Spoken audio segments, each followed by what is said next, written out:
among linen-covered tables to a far corner of the room. The restaurant was even more opulent than the lobby, with wainscoting of olive-stained oak, a cream-colored frieze, and an ornate ceiling of raised plasterwork. Stoddart stopped beside a sumptuous table at which two men were already seated. "Mr. William Gill, Mr. Oscar Wilde," Stoddart said.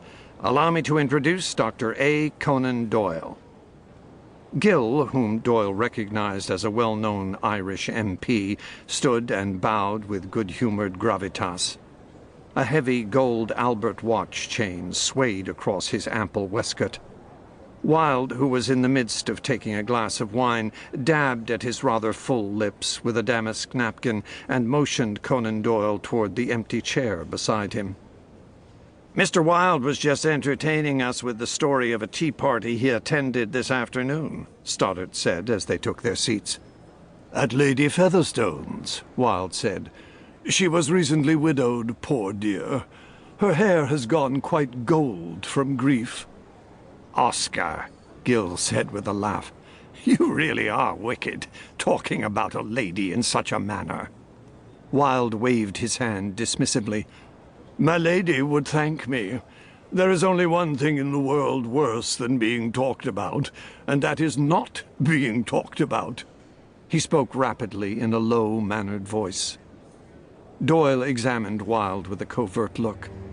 The man was striking, almost gigantic in stature. He had unfashionably long hair parted in the middle and carelessly thrown back, his facial features heavy. His choice of clothing was of an eccentricity bordering on madness.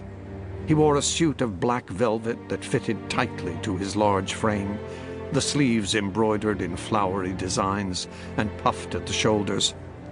Around his neck he had donned a narrow three-rowed frill of the same brocaded material as the sleeves.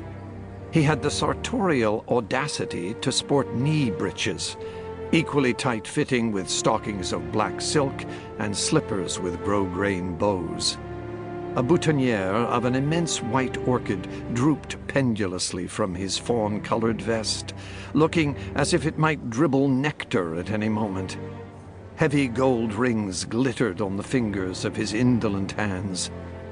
Despite the idiosyncrasy of his clothing, the expression on his face was mild, balancing the keen quality of his eager brown eyes. And for all this, the man displayed a remarkable delicacy of feeling and tact.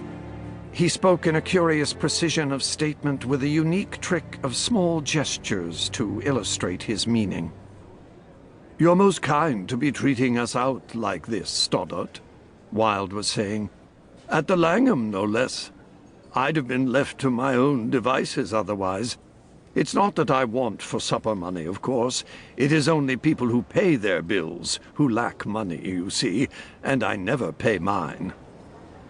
"I fear you'll find my motives are completely mercenary," Stoddart replied. "You might as well know that I'm over here to establish a British edition of Lippincott's Monthly." "Philadelphia not large enough for you, then?" Gill asked.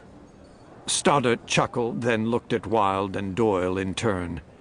"It is my intention, before this meal is complete, to secure a new novel from each of you." Hearing this, a current of excitement coursed through Doyle. In his telegram, Stoddart had been vague about the reasons for asking him to come to London for dinner. But the man was a well-known American publisher, and this was exactly what Doyle had been hoping to hear. His medical practice had had a slower start than he would have liked. To fill the time, he'd taken to scribbling novels while waiting for patients. His last few had met with a small success. Stoddart was precisely the man he needed to further his progress. Doyle found him pleasant, even charming, for an American. The dinner was proving delightful. Gill was an amusing fellow, but Oscar Wilde was nothing short of remarkable.